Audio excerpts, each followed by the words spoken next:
سلامونه کومه کارخانو ته راغلی یم او زما د کراچۍ میلمانه راغلي او هغوی د بیر شات چې کوم دی نو طلب یې کو چونکې زه سعودي عرب ته تللی وم نو اعزاز محمود صاحب ما له هلته کې یو شات راکړي خو هغه شات داسې چې هغه دننه سوځئ او بینې زیات وي نو ډېر مزیدار شات نو نایاب ډرای فروټ چې کوم دی ستارب محتاجه نه دي او حقیقت دا دی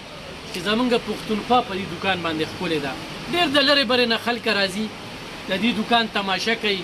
دا روډ چې کوم دی ډېر اخلاقي انسان دی خلکو له مینه ورکوي او یا به دونه خرڅ کوي یا نه چې څومره په خلکو خوري نو موږ ته همدارې پلیټ یې ښودلی دی قهوه م راله میلمانه م چې کوم دی نو او خپله راغلي په تربوزک کې ومه خو ده وپېژندمه یعنې دې نیت له نوم راغلی چې زه به څه خبرې کومه خو چې دې کارخانو ته راشي او دې دوکان ته رانشي او یا دې دوکان ته راشي او سړی د ویډیو عادت وي هغه ویډیو نه کړي نه به زیاتې کوي دا د کارخانو یو غنیمت هم دی او پیژنګلو هم ده نو چې دې دوکان ته راشي یو افغان شیرپوه خو هلته کېتلی دی نو دې وخت کې په ډرای فروټ خو به خبره نه کوم په هغې خو وختن په وختن ډېرو ملګرو خبرې کړي دي خو د بیرې په شات باندې خبرې اترې کومه ځکه چې دا د پیر بابا د ونو نه راشوکۍ دغه مچۍ هغه تاسو ته په نایاب ډرای فروټ کې ملاویږي نو بالکل راتلی شئ ضرور راشئ زمې خو کې مینهناک خلک دي بل دا دی چې یو شمېر خلک ورسره په جاب دي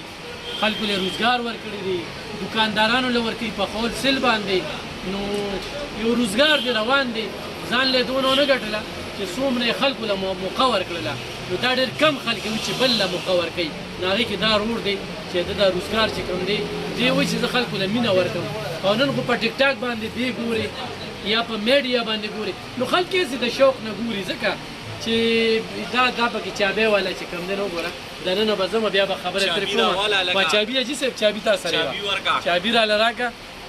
نو دا چابې والا ډېره مدفس چې کوم دی نو دا چې وکړي دا وګوره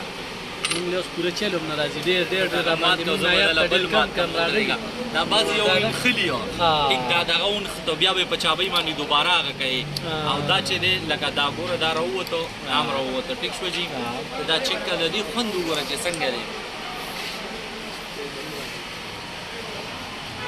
ذایقه به مني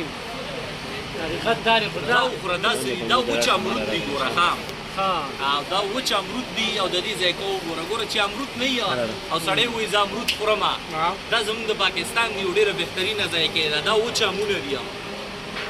د دې هم ډېره ښکلې ذایقه ده دا خټکي دي وچ شوي دی ته چیرې میوه وایي دا د بار نه راځي او دلته تا ته ووایم ټماټر وچ شوي الوچې سټرابري کیوي پاینیپل شمتالان نشپاتی دا څومره چې دا تازه میوې ګورې دا ټولې وچې دلته میلاویږي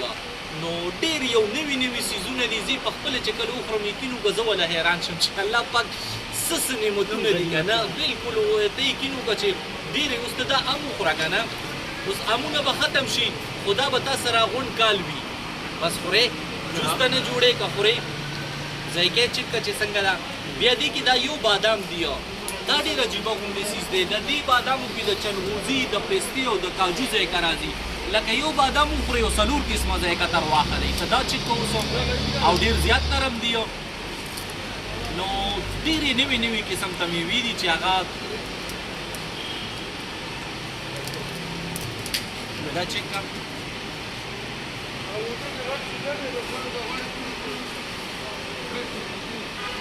موږ نه خبرې نه کېږي دا دونه پلیټ یې ښودلې دي او ذایقې داسې ذایقې دي چې کم پکې وخورم یقینا زما ډېرو ملګرو خوړلي دي سوشل اکټیویټ ډېر راغلي دي هر چا ته دې دوکان کې دروازې کولو دي بالکل راتلی شي دا خبرې نشته چې یاره زه خم یم خو بله خم یم او مړه چې شیخ صاحب راځي شیخ ادریس صاحب وایي دوکان کې څه شته دا دې ځان ته راکاږي ده ته اوس ضرورت هم نشته ها دې چې صاحب ناصرین د جمعې ورځ ده او بیا هم د دوکان کولو دي او د کراچۍ نه له خلک راغلي وو وایي راته وایي چې دا ټیکټ چې کوم دی دا هم ورکړی دی او موږ سره به ډېر زیاتې کې خورا نه دی نو راغی ورته نو ګرانو کتونکو ضرور راشئ یخني را روانه ده وچه مې واخلئ یا د بیرو شات اخلئ نایاب ډرای فروټ یاد ساتئ